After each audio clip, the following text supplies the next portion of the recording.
नमस्कार बच्चों, मैं विनोद वत्स गवर्नमेंट मॉडल संस्कृति स्कूल बास की तरफ से आप सभी का साइंस की दुनिया में हार्दिक अभिनंदन करता हूं, स्वागत करता हूं। हम कर रहे हैं बेटा 10वीं क्लास का दूसरा चैप्टर अमल, अक्षार व लवण। तो ये है हमारी वीडियो नंबर 5 और इसके अंदर हम करने जा रहे हैं classification of acids and base, यानी कि अम्ल और अक्षार का वर्गीकरण। अरेनियस के अनुसार हमने पढ़ा बेटा, अम्ल वे पदार्थ होते हैं जो जल में घुलकर हाइड्रोजन आयन देते हैं और अक्षार वे पदार्थ हैं जो जल में घुल करके हाइड्रोक्साइड आयनें देते हैं।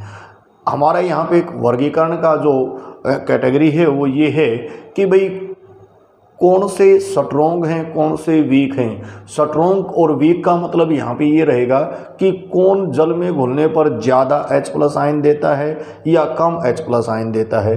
तो जो अम्ल जल में पूर्ण रूप से घुल करके बहुत ज़्यादा मात्रा में H+ आयन दें वो तो प्रबल अम्ल, और जो कम मात्रा के अंदर H+ आयन देते हैं वो क्या हो जाएंगे, दुर्बल अम्ल।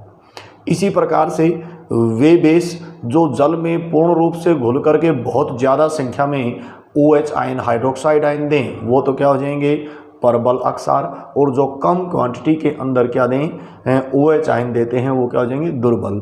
तो आइए शुरू करते हैं अम्ल और अक्षार की प्रकार। तो सबसे पहले अरेनियस के अनुसार अम्ल को हमने दो कैटेगरी में डिवाइड कर दिया बेटा। हमारे जो अम्ल हैं वो दो प्रकार के हैं। एक हमारे पास प्रबल अम्ल और दूसरा जो है दुर्बल अम्ल।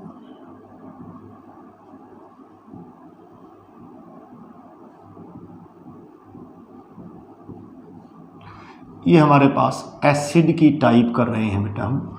तो स्ट्रोंग एसिड और वीक एसिड।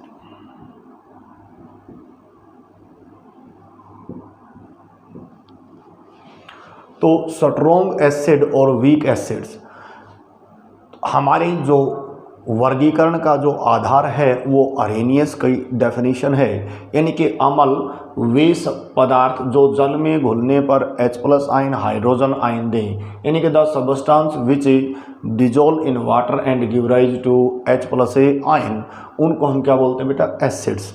तो जो जल में घुल करके कंप्लीटली डिजोल्व हो जाते हैं और बहुत ज़्यादा संख्या के अंदर क्या देते हैं, H+ आयन देते हैं, उनको क्या बोलेंगे हम, स्ट्रोंग एसिड्स। वे अम्ल जो जल में पूर्ण रूप से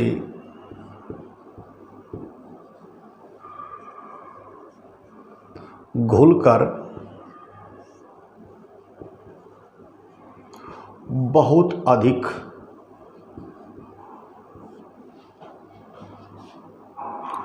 मात्रा में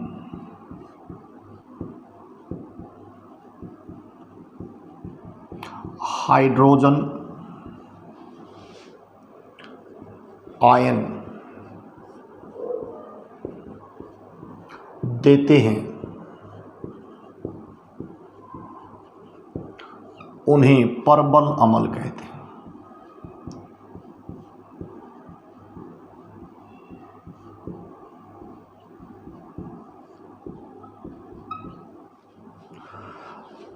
Those acids which dissolve in water completely and give rise to large quantity of a hydrogen ion are called strong acids। यानी कि strong acids they completely dissolve in water and give rise to large quantity of a water। जैसे हमने कहा बेटा HCl, तो जैसे ही इसको पानी में डिजोल्व कर देते हैं तो ये क्या देगा, H+ plus Cl negative, aqueous AQ। दूसरा एग्जाम्पल्स हमारे पास है H2SO4, पानी में डिजोल्व हुआ और इसने क्या दे दिया बेटा, 2H+ ion plus SO4 two negative ion aqueous. इसी प्रकार से थर्ड वन है हमारे पास HNO3 नाइट्रिक एसिड्स, ये पानी में डिजोल्व हो जाता है और इसने क्या दे दिया H positive plus nitrate ion NO3 negative aqueous aqueous. तो ऐसे एसिड्स जो जल में घुल के बहुत ज़्यादा जो कम्प्लीटली डिजोल्व हो जाते हैं पहली कंडीशन, और बहुत ज़्यादा मात्रा में H+ आयन देते हैं, वो क्या कहलाते हैं भाई प्रबल अम्ल और स्ट्रॉन्ग एसिड्स। दूसरा हमारे पास है बेटा दुर्बल यानी कि कमज़ोर। यहाँ पे कमज़ोर का मतलब कुश्ती नहीं करवा के देखनी है, यानी कि H+ आयन देने की अमाउंट के बेसिस के ऊपर ये हमारा क्लासिफिकेशन है। तो ये जल में कम मात्रा में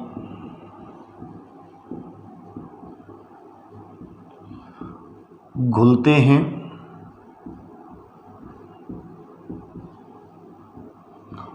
और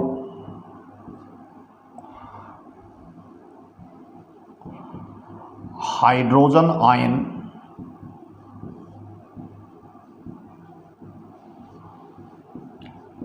H+ आयन हाइड्रोजन आयन भी कम उत्पन्न करते हैं।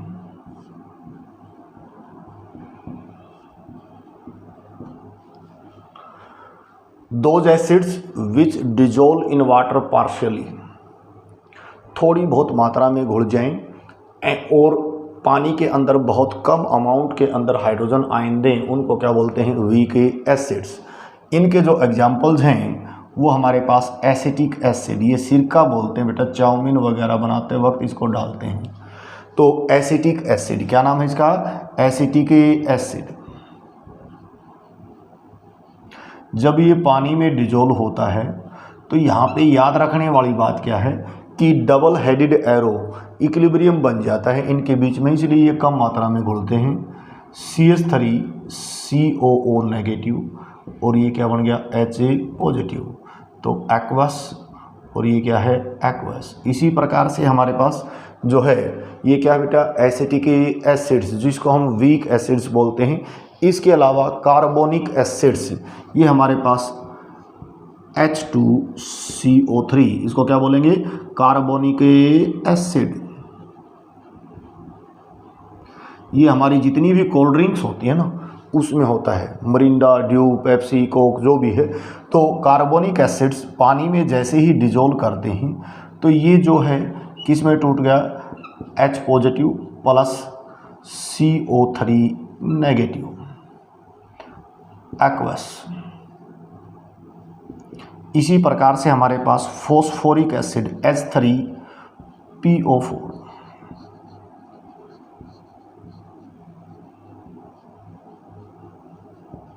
Phosphoric acids. इसी प्रकार से हाइड्रोजन सल्फाइड H2S, ये सारे के सारे हमारे क्या हैं वीक एसिड हैं। क्लियर होगी बात बेटा। हमने हाइड्रोजन आयन देने की ऊपर जो बहुत ज़्यादा मात्रा में हाइड्रोजन आयन देते हैं वो तो स्ट्रॉन्ग एसिड, और जो कम मात्रा में हाइड्रोजन आयन देते हैं वो क्या हो गए बेटा वीक एसिड। ये एग्जाम्पल्स इसके याद रखने पड़ेंगे। HCl का मतलब hydrochloric acids, H2SO4 sulphuric acids, HNO3 nitric acids, ये तो है हमारे पास स्ट्रॉन्ग एसिड। और वीक एसिड्स के अंदर acetic acids, carbonic acid, phosphoric acids, hydrogen sulphide, ये हमारे पास क्या है वीक एसिड्स। इसी प्रकार से हम बेस को भी दो कैटेगरी में क्लासीफाई करेंगे, एक स्ट्रॉन्ग बेस और दूसरा क्या है वीक बेस। तो देखिए, तो इसके फोटो उतार लीजिए, याद कीजिएगा, स्क्रीनशॉट लीजिएगा। अब हम बात करेंगे बेस।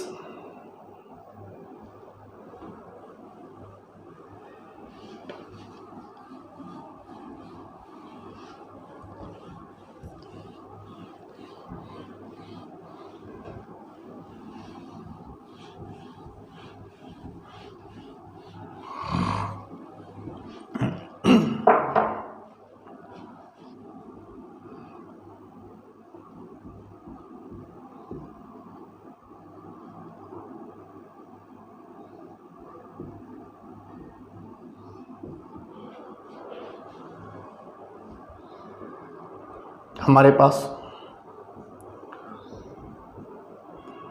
प्रबल अक्षारक और दुर्बल अक्षारक।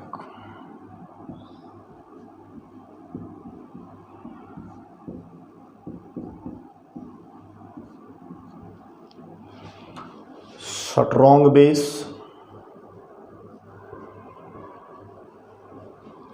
और ये क्या है बेटा, वीक बेस।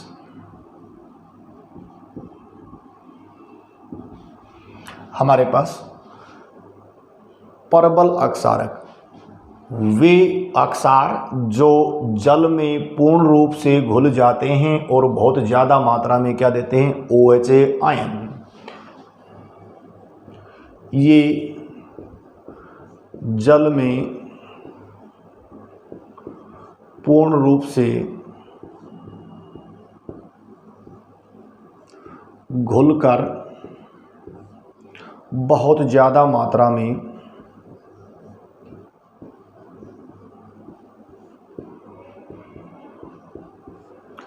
ये जल में पूर्ण रूप से घुलकर बहुत ज़्यादा मात्रा में हाइड्रोक्साइड आयन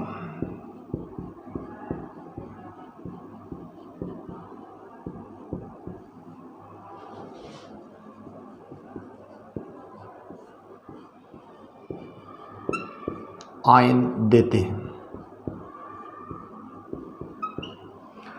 जैसे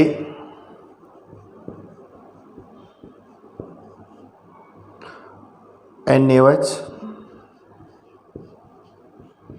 पानी में डिजोल्व कर दिया, Na positive plus OH negative, aqueous. इसी प्रकार से KOH पानी में डिजोल्व करने पर इसने बना दिया पोटासियम हाइड्रोक्साइड प्लस OH, तो ये हमारे पास पोटासियम आयन एक्वस और ये भी क्या बन गया, एक्वस। इसी प्रकार से हमारे पास जो है सीजियम हाइड्रोक्साइड पानी में डिजोल्व कर दिया, ये बन गया सीजियम आयन और hydroxide ion aqueous.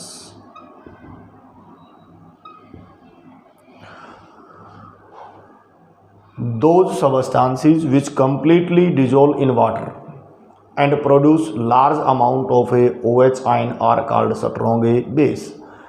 Those substances which completely dissolve in water and produce large amount of hydroxide ion are called strong base. NaOH, KOH, caesium hydroxide इसके एग्जाम्पल्स हैं। इसी प्रकार से दुर्बल अक्षारक, ये जल में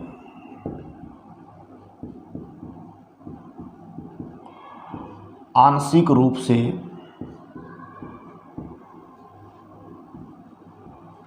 घुलकर कम मात्रा में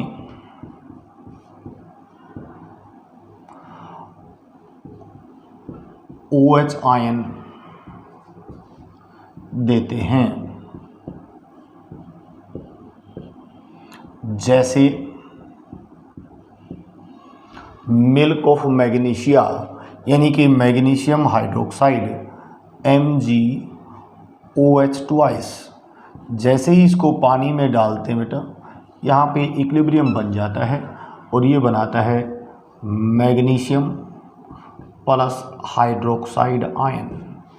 इसी प्रकार से हमारे पास एल्युमिनियम हाइड्रोक्साइड AlOH थ्राइस पानी में डाल दिया, यहाँ भी इक्विलिब्रियम बनता है एल्युमिनियम आयन के बीच में और हाइड्रोक्साइड आयन के बीच में। इनके नीचे एक्वस लिखेंगे,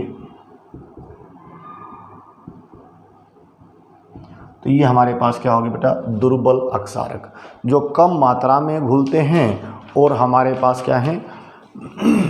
इसके अलावा जो है सोडियम हाइड्रोजन कार्बोनेट, ये जो हैं वीक एसिड्स के अंदर, वीक बेस की कैटेगरी में आते हैं।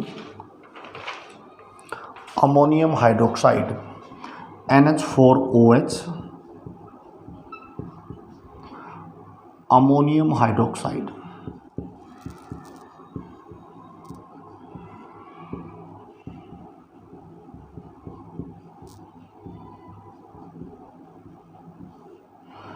पानी में डाल दिया और यहाँ पे ammonium ion NH4 positive plus OH negative aqueous. तो बहुत ही आसान है। ये जो वर्गीकरण है बेटा अरेनियस के अनुसार है। प्रबल अक्षारक और ए दुर्बल अक्षारक, strong base and a weak base. Strong base they dissolve in water completely and produce large amount of OHA ion. Examples NaOH, KOH, caesium hydroxide. Weak base यानी कि they dissolve partially in water and produce less quantity of OH ion in water. Magnesium hydroxide, aluminium hydroxide, ammonium hydroxide. Magnesium hydroxide, aluminium hydroxide, ammonium hydroxide. तो इनके अंदर जो ये ion बने हैं और जो साल्ट है उसके बीच में इक्विलिब्रियम आ जाता है, इसलिए ये कम मात्रा के अंदर क्या होते हैं, डिजोल्व होते हैं। अब यहाँ पे बेटा हमारे पास जो है अगला जो टॉपिक होगा वो हम अगली वीडियो में, कि हमें कैसे पता चलेगा कि भाई कौन कितने आयन देगा, कम दिए ज़्यादा दिए, उसके लिए कुछ ना कुछ तो करना पड़ेगा। तो ऐसी सिचुएशन के अंदर हमारे पास जो कम ज़्यादा वाला है उसको हम pH स्केल के रूप में मापेंगे, वो हम अगले वीडियो के अंदर करेंगे। आज का टॉपिक हमारा इतना ही है। आज हमने किया बेटा अम्ल और अक्षार का वर्गीकरण। तो ये जो वीडियो है आपको benzene chemistry by Vinod Vats YouTube channel पे मिलेगी बेटा। चैनल को लाइक कीजिए, सब्सक्राइब कीजिए और घर पे रहिए, पढ़ते रहिए, सुरक्षित रहिए। आज इतना ही। Thank you.